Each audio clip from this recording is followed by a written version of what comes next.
Okay, a tip to the curb for the homies not present, young Terrence, who I believe is busy with some stuff. The boy Anthony is still working at the ballpark, and I believe he started at about 6 a.m. today. Oof. And Zachary's yogurt cup on a string is not serving him well. Also, honorary shout out to Jay DeMayo, who is in the group but has not yet made an appearance. Jason DeMayo, aka the Flying Jew, he got that late last night, so we'll have to try and tempt him out. So, if you'll excuse the spicy language, we have ourselves an interesting three-way. Menage a trois. Oui. So, was it you came up with the topic, or was it Zach? Zach. So, biggest lessons learned outside of coaching. And let's narrow it down. Biggest lessons learned outside of coaching that have helped coaching. Sheesh. To me, the whole principles book, I mean, that was one you put on my radar very, very early. And by Joey Dallio, yeah? Yes. And reading through it and then realizing how much of it was inherent to the way that we operated and was what I believe contributed to the culture we had in place and the way we went about our jobs and the autonomy that we had to do our jobs, but then also to be in an environment where I felt comfortable enough to fail and knew that I wasn't going to get reamed for it. You guys were going to help me learn from it. Like they were all such 50-50. Eric, that should have been done 4 weeks ago. Corum does love a post hoc analysis. However, he does help you through it afterwards. Yes. But no, I think it was just the culture didn't feel forced. Like I feel like other places I've been, you feel like people are trying to force this certain culture on you, and it doesn't work because it's not authentic to who they are. But they've read, one book on culture and have this idea in their head of how to do it, but then everything else they do runs in diametrical opposition to supporting that culture. And there was never like a moment where like we didn't sit down and you as our director laid out, this is my culture, this is what I expect. You just did it, embodied it. And in hindsight, having read that from Ray Dalio's principles, realized how much of that was influenced by that book and how much of that's going to be carried forward with me. Other one I think is a lot of what Milan's talked about with planning from Lidbook's Lean Startup. Is that right? Well, Lean Startup is Eric Ries, but the whole concept is from software design.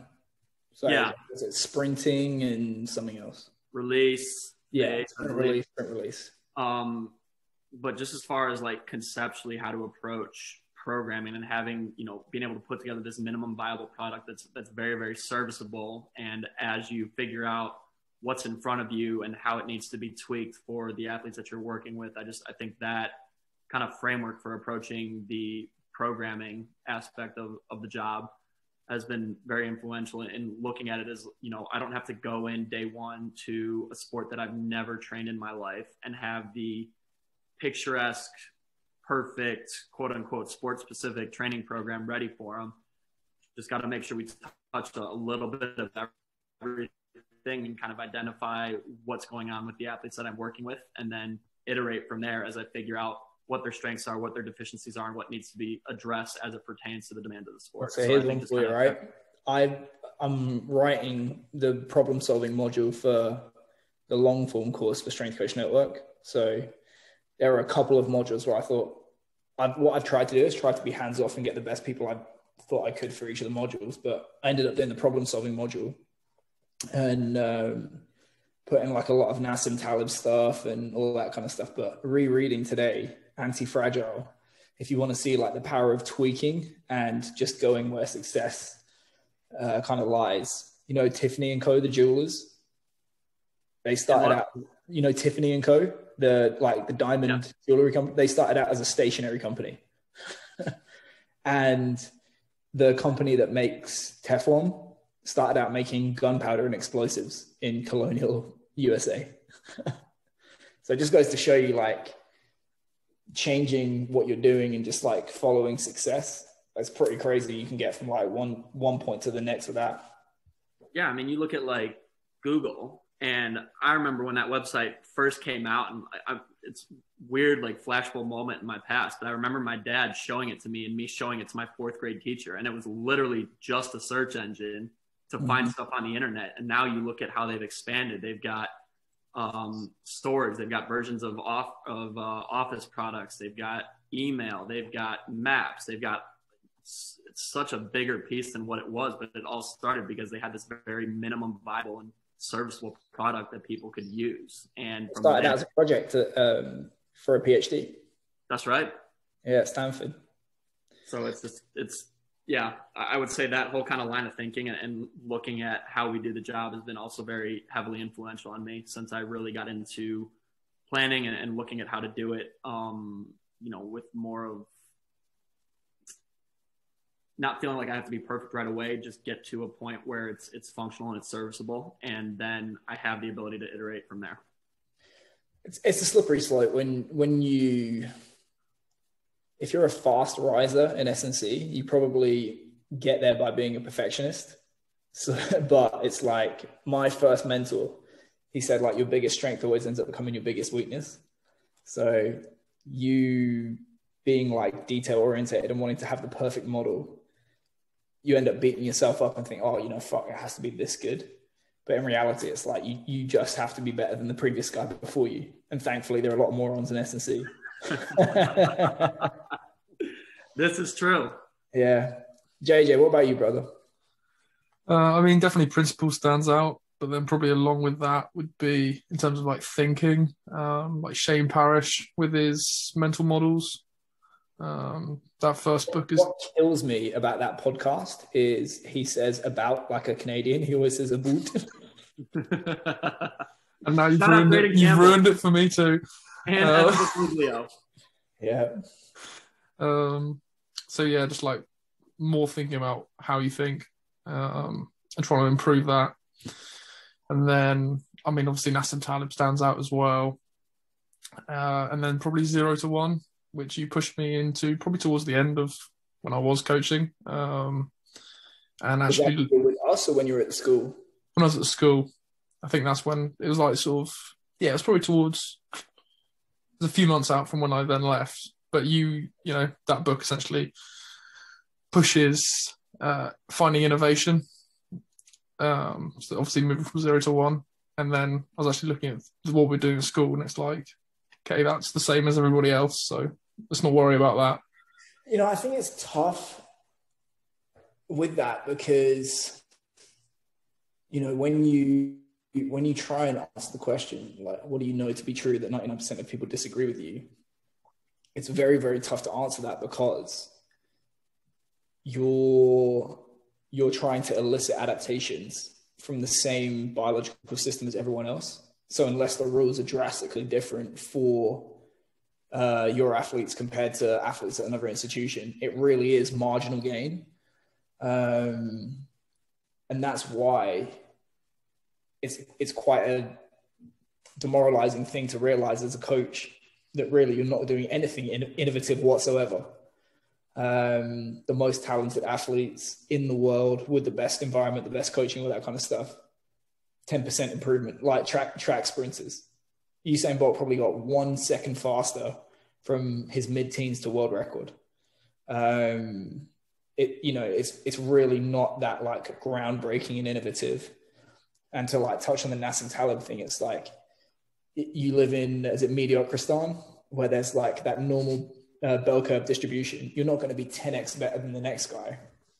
So I think when you come to that kind of realization, as well, when you think about like how general physical prep can be, because otherwise Tom Brady wouldn't have 7 rings, Cam Newton would.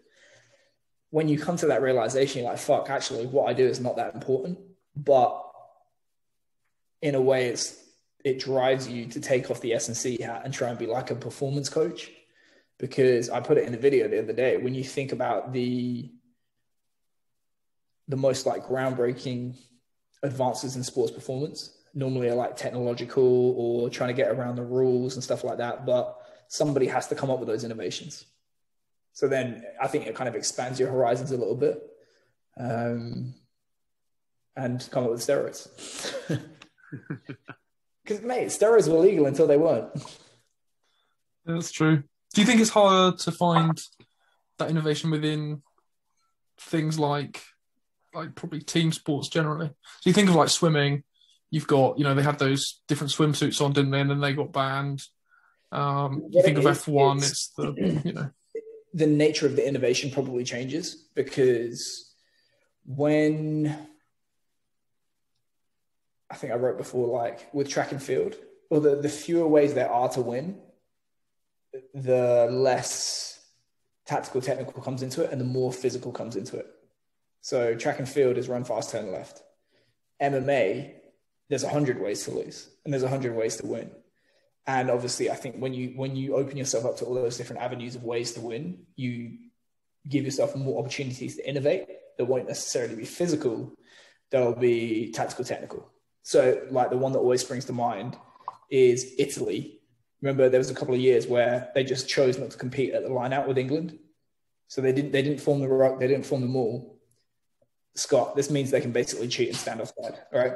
So they would just stand offside, and it was completely within the rules, but nobody does it. And it completely fucked England up. That's probably the closest England have come to losing to Italy in the Six Nations ever. So I think it's one of those things where you innovate and people either quickly figure it out and copy you, or they figure out how to nullify it, or they change the rules. And that's pretty much it. Like true innovation, where you have like a long-lasting competitive advantage. I don't know. I think when I've read it, people call it like first mover's advantage. Like the not necessarily the first person, but if you're early to the game and you have an innovation, then you have that competitive advantage. And then you have to like double down on it, solidify it, and then just be too big to be beaten, which is why Google is getting antitrust lawsuits now, because they are so big they can't be beaten. Like it happened to Microsoft, I think 25 years ago, where they never used to compete with you. If you got big enough for them to worry about, they'd buy you and say, right, that's ours. So yeah. I mean, what about you? Me? Yeah. I'm just going to copy JJ, like Nassim Taleb, realizing that you don't understand risk. You don't understand decision-making, really. Like one of the things I think I've realized as I get older is I should have kept studying like maths longer, because I was reading a chapter today about Hegel's ergodicity. So, for example, 6 people playing Russian roulette is different to one person playing Russian roulette 6 times, even though the outcomes, the probabilities of the outcomes are the same. In one, 5 out of 6 people are going to be fine, and in the second, you're definitely going to die. So, just like being able to like look at risk like that, I think is pretty powerful, because you learn that if you do something often enough, or if you do something with enough repetition, eventually the bad outcome that you've evaded is going to happen to you. And if you learn that with injuries, like the longer you coach, the more you realize, actually, if it's above a 0 chance and we train enough athletes for long enough, they're all going to get hurt. So then it becomes a question of like, you're not okay with it, but you do have to accept that outcome. And then you have to mitigate against that. And then kind of like understanding how to apportion risk and make bets. So certainly in the last few years, just coming to that mindset of like, everything is a bet. What happens if you're wrong? And this is why I kind of like get impatient with people when they're like, oh, tell me, how should I do my hypertrophy phase? Well, guess what? There's a lot of athletes out there that train with, a kind of like hypertrophy training that make no difference whatsoever to their lean body mass. And they've just done that to the complete negation of speed, strength, power, endurance, everything else, because they didn't train that stuff. So that's why if you speak to someone like Tom Farrow, and I've spoken to him over the years, he's like, basically, if you train in team sports, you must come to the conclusion that a vertically integrated approach is the only way to go. Because it's like, what happens if you're wrong? Because invariably you are. So it's like, you do want to expose yourself to the upside, but you want to protect yourself from the downside. And one of the things, when I went to wander in the desert like Jesus for 10 days at your house. Come on back, bro. Yeah, I read, you had the Almanac of Naval Ravikant, and I kind of read it in a day whilst you were at work and just hung out. I got a copy now. I'd say that's probably one of the most powerful books that I've read probably in the last, since Principles, which was 3 years ago. Funnily enough, I think I'm reading a book right now, which is even more powerful, but it's the book that the title of that is taken from. So it's Poor Charlie's Almanac. So Charlie Munger, he's the vice president of Berkshire Hathaway. He's like the enforcer for Warren Buffett. Real interesting. And it's just basically like laying out like his mental models. So Shane Parrish is a big fan of his. And what I took from Naval is if you want the freedom that comes with money, because really money doesn't buy happiness, it buys freedom, and freedom buys happiness for the most part. And if you want that, it comes from ownership, not working a job, and uncoupling hours in and money out is a big thing. And for me, it's been a mental hurdle to try and do that, because when you go hours for dollars, the feedback is immediate and you get the money. Whereas trying to plant seeds now to take the money out in the future and wait and see what it grows into, it can be a little bit demoralizing when it's not going well. And I read a quote the other day that said, there's 3 ways to get rich. One is to be a great allocator of capital. The second is to become a business owner. And the third is to become a virtuoso performer in some field. But in reality, by the time you do that, you're actually a business owner of yourself. So pretty interesting for me. And like thinking about the business and stuff like that. And this is what I tried to do at William & Mary, but never had the money because I wasn't allowed to spend the money. It was my budget, but it wasn't, which is, everybody pays. They pay in time or they pay in money. But the thing is, in theory, there's a limited amount of time in the world. And in theory, there's an unlimited amount of money, and money doesn't get tired. So I would say, literally just today, I spent $500 outsourcing little tasks. The other day I signed up $100 a month on WordPress support. So now I don't do any of the WordPress support. Like hiring JJ, hiring Fernando. There's like some stuff now that I don't do at all. And it gives me a lot of anxiety because obviously I'm the best. But yeah, man, I'm excited for it to see where it'll go. But Almanac of Naval Ravikant was probably one of the best reads I had. Let me get this one for you. In life. And there was a really, really profound section where he's talking about death that it hit me like a ton of bricks. And I probably reread it 10 times in a row. Okay. She's picky. That was in the book recommendations, right? Yeah. It's like $60. I think it's out of print, but you can get it on Amazon, I think. Yeah, that's where I got it from. Yeah. Track it down. But like I was saying, there was a really, really profound section in the Almanac of Naval Ravikant where he's talking about death. And when I read it for the first time, I remember speaking to you the day you read it. Yeah. Dude, just a profound realization that none of this matters. And there's so much more to life than what this job makes us out to be. And that I will be damned if I ever am in a situation again where I'm chained to a desk 14, 15, 16 hours a day, don't have a chance to be a human and experience life, because we get one shot at it. And I think that really kind of fundamentally shaped how whenever I get the opportunity to be in the director's chair, I'll look at sitting in that chair and making sure that the people that work under me are taken care of and feel valued in that way, that they're able to be a person outside of work, because that's going to make them better at their job when they are in work. And, you know, if the money truly isn't there, which obviously we've talked a good bit about, that it's always there. It's just not for your department.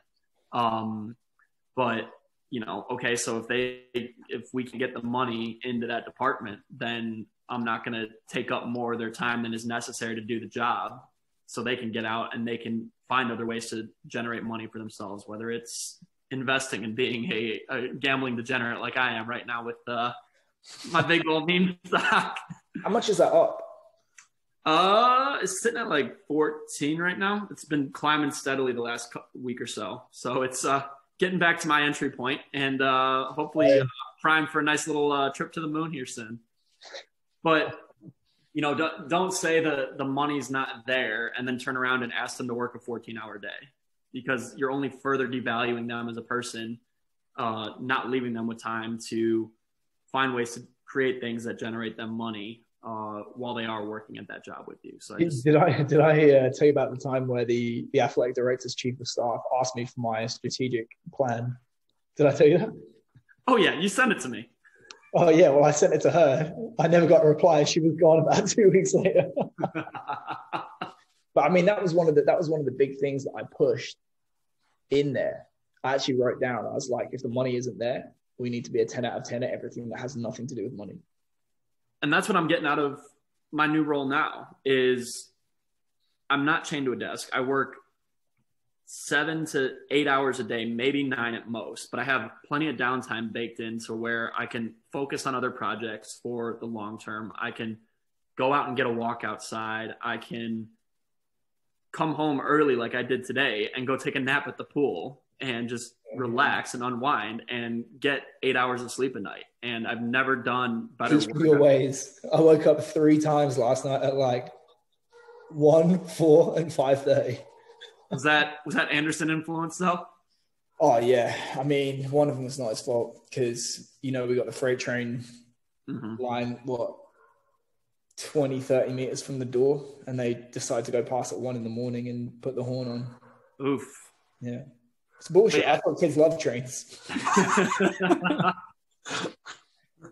But yeah, it's just experiencing what I think the field should be. Like, I'll coach 2, maybe 3 groups at most in a day. More than 3 and the quality goes down. Yeah, I agree. Ask me about the time I did 14 hours back to back with no break. That happened? It did. That doesn't sound like an excellent pursuit of boldness. Huh? You can do it. You can do it. It's just, yeah. It's like that whole like Baylor model that I told you about, where it was one session in the morning, all hands on deck, everybody caffeinates to the gills, and then you smash it, and you've got 5.5 hours left in the 8-hour workday to meet, work on your admin, personal professional development, work out, or if there's actually nothing for you to do, get out and go be a human. Like, it can be done. People just have to be okay letting go of we've got to see every rep. We've got to coach every single thing. We can't have large group sizes. Like, bro, we handle the football team in 3 groups a day between the 2 of us. Yeah. So then if you imagine 5 coaches plus interns, big weight room. Yeah, it can totally be done. But it all goes back to, people would rather, if they're going to fail, they would rather be failing to the side of worked all the long hours, sold their souls to the desk, than say, well, we tried to do it too efficiently. I mean, we had a conversation about doing preseason in the evening, right? Because there was like, oh, you know, so-and-so's got an internship, so-and-so's got a job. And I'm like, okay, train at 5. I thought we did, yeah. Oh, no, we can't do that. It'd be interesting. I'm probably never going to find out how to do it. I'm out. Bro, I'll rope you in. Yeah. I'll get you. All right, what was the dumb topic for today? It was another Zach suggestion, but seeing as Do we have one? he's still trying to tap into a phone line somewhere to get internet. Oh, Lord. But he said Celebrity Mount Rushmore. Oh, did you hear about CSI Mississippi? Yeah, it was only one episode long because everyone's got the same DNA. Got him. Yeah. Mount Rushmore of, I'm guessing, ladies, JJ. You still into the ladies? Yeah, I am. Right. Bro, never forget the time I sent the slide DM to JJ's girl. You know, I forget about that, and then sometimes I just remember it and just. You forget about it, and every now and then Scott spits in your face metaphorically, and you feel the rage bubble up inside you. Not only did this man try and take your pancreas from you, but the love of your life as well. Hath he no shame? Bro, first week we give him 8 pounds of non-functional mass and a slide into his chick's DMs. To be fair, there was no connection established. Jim didn't follow any of us for like 3 months. Smart. So, all's fair. Shoot or shoot. God bless the slide meme. I'm telling you, it is lethal. Whenever me and JJ had this conversation last night, when everyone else is zigging, you got to zag. Bro, the efficacy rate on that is Should be illegal. That's why I use the alternate slide DM. not in the Norris application though. No. Don't go full Norris with it. All right. Female Mount Rushmore. Give me your 4, Scott. Margot Robbie, Mila Kunis, I think Jennifer Aniston because she's just like She's timeless. old She's class. like a Rolex. And then my girl Riri. There we go. I'd say just sheer longevity. It just reignited a spark of raw animal passion within me at the Super Bowl a couple of years ago. J-Lo. I would say I've spilled more seed over J-Lo than Muhammad Ali at a bird feeder.